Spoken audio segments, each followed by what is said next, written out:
who I hope does not experience any retaliation because she is a veteran and struggles, but I was told that my shower was falling in on the bathroom below in January before, I think it was before or right after I signed my lease. I think it was before. And I told her, I'm thinking of moving into that building. She told me about this, and I maybe stupidly thought, well, maybe I can help, because I was excited that there was a new owner involved. I had confidence that he was intelligent and could move forward on saving this property if it can be saved. I have new information also that George's brother has obtained our unit. And I hope that the consequences of this case do not in any way adversely affect him. Could I ask you to talk, maybe switch gears a little bit and talk about the understanding of employment as manager? It began in April.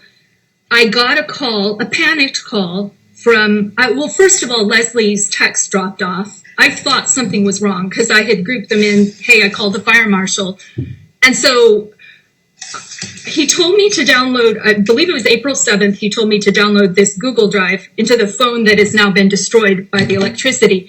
And in it had records dating back to about October of 2018. And I downloaded it. He told me that the position was $365 a month, that there would be an incentive bonus for every apartment that was rented out. So if you show it, you rent it, you successfully get the contract, then you get an incentive bonus. He said that it could be an ongoing position, that he was in a bind, he really needed help.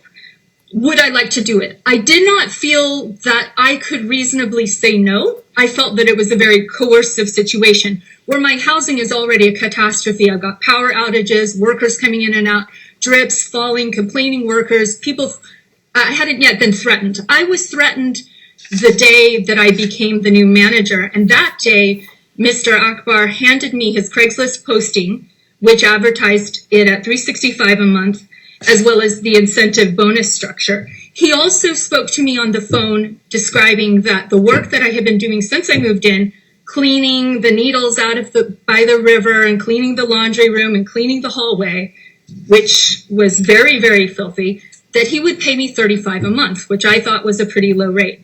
But when he arrived to check out the shower, you had all these workmen traipsing in and out of the apartment. It was very disruptive. I still could not get a cable modem, which I thought as an Intel engineer, he would understand high-tech internet people want internet of good quality. Because of the outages with the electricity, I felt that it would burn up my modem. So I'm frustrated, but I'm willing to try to help with the catastrophe type situation. And he gave me his packet with those. It was a complete understanding that I would be his manager. And for all practical purposes, I was overflooded with texts about why am I locked out of the laundry room? What's going on over here?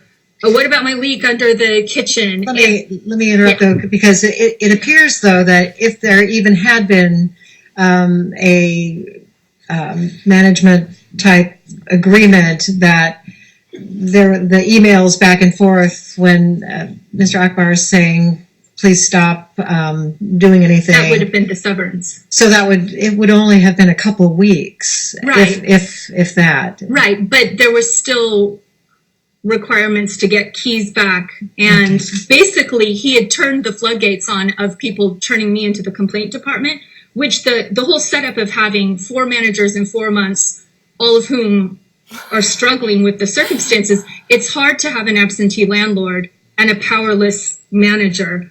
And people were still complaining to me and asking for my help. Okay. And so at the end of you moved out in early May. I moved out June 10th. June 10th. And June 11th, I had a phone call with Mr. Akbar regarding a bicycle, which came up missing. It might be in his shed. He did say that he would put it in his shed. A mattress and a couch, which were just too heavy for me to move of my own.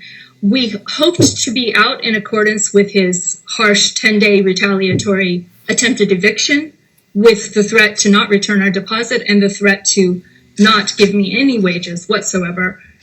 However, Noah could not come forward with housing, and everything was delayed, and we were really on the edge of our seat waiting for that. And I was misled by Sean Raffington, who repeatedly said he would meet with me to discuss my account.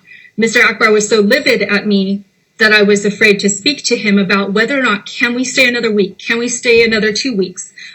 When I asked him for my deposit back, he said, take me to court. And I really felt that that was unnecessary, but maybe he wants this opportunity to discuss the principles of habitability or customer service or respective tenants.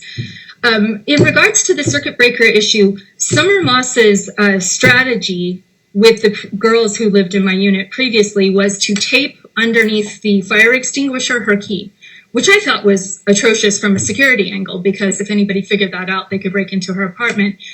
When we did the March key change that was by the orders of management, she had a new key, and that's why I had to track her down at the salon to ask for her key.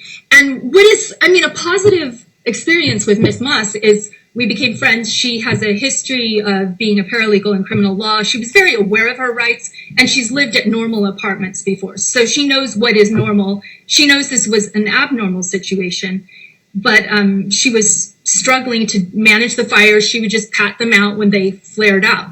I saw her crusted prongs of her heater burned. I saw smoky soot on multiple places and absurdly long extension cords to get bathroom electricity all the way for a refrigerator that was probably too large for this house. Our agreement that I go into her apartment was coerced. She was very worried that if we left, it would be someone who might be a danger to her. So she had a tacit understanding that I was not a threat. I wasn't going to rifle through her belongings. But nevertheless, I felt extremely uncomfortable. So I had only stayed February and March. By April 12th, I had the agreement to move. If Mohammed had returned my deposit immediately, and possibly, I don't know if he would be reasonable enough to compensate me for the loss of having a big move and then having it all be a catastrophe, I would have done my best to move out quickly. When he did his very harsh post-city notice 10-day eviction, after we had a previous agreement that I leave in 1.5 months to 2.5 months for his convenience, I think at that point, if he had given me my deposit as well as whatever wages he would assess that he owed me. I think his point, though, is he doesn't want to pay wages because he didn't like the type of work I did or the quality of my work. He didn't like the fact that I took fire safety and electrical safety and the sewage issues and the filth seriously. So it was a bad hire. Could I ask, you saw the letter from Mr. Samples, the electrical inspector, April 17th, Exhibit 107. Yeah. I think you provided a copy as well. Mm-hmm. Where the concern, the only immediate hazard was the number of outlets being used. What's your comment there? Okay, yeah. So the numerous hazards in my unit, which my unit wasn't the worst, but we had a wood paneling. Like imagine the cell phone is the electrical face.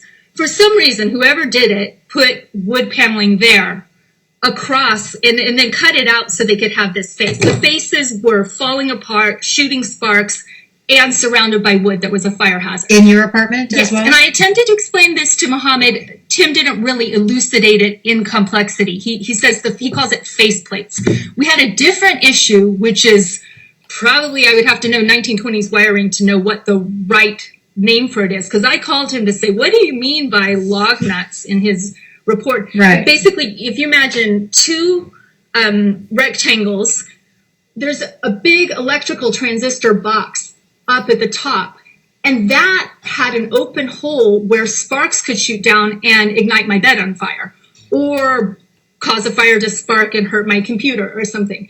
And the lady upstairs, Jackie, had cell phones burning out when the surges would come. And those boxes were also in Summer's apartment, and they needed to be corrected, as I was understanding it. And so those issues were never fixed, and those issues were supposed to be fixed. And I understand it's hard to get the electricity people. And it was a nightmare. I didn't even really want to deal with J&J Electric or Wadsworth or whomever coming in and out, because the entire stay at this dwelling was highly disruptive. Could I ask, in your claim, and I thought you said this last time, but maybe you could clarify, the amount that you are claiming represents the lost wages, your security deposit,